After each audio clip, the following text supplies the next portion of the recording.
The time is now 6:52 on this Thursday morning, and here's what you need to know before you go. Heads up for drivers this morning. We have a traffic alert that you need to be aware of. The Oliver Bridge between Duluth and Superior will be closed today. Crews will be conducting a scheduled inspection. The closure begins at 8:30 this morning and will reopen by 4:30 this afternoon. Signs are posted and plan ahead for traffic delays.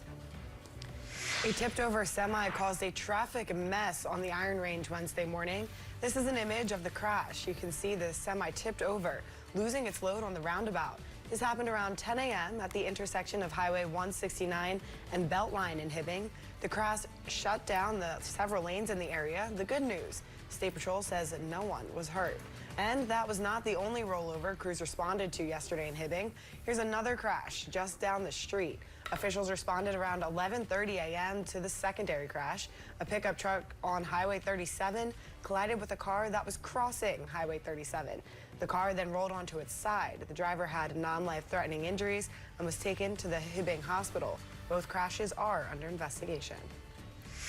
Minnesota Power leaders celebrated a new energy project. Minnesota Power and Great River Energy, along with state officials, broke ground on the Northland Reliability Project. So that's a roughly 180-mile-long transmission line starting in Grand Rapids and ending over in St. Cloud. Minnesota Power leaders say it's a transmission project with Great River Energy that will boost grid reliability and resilience in northern and central Minnesota.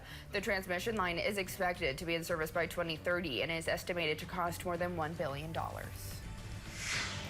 Changes are coming to the skies over Duluth. The Duluth International Airport is adjusting its seasonal service lineup, and that means one popular Florida destination is off the board.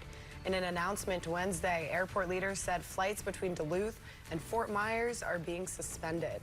Those flights were offered by Sun Country Airlines, which had previously provided seasonal service to Florida.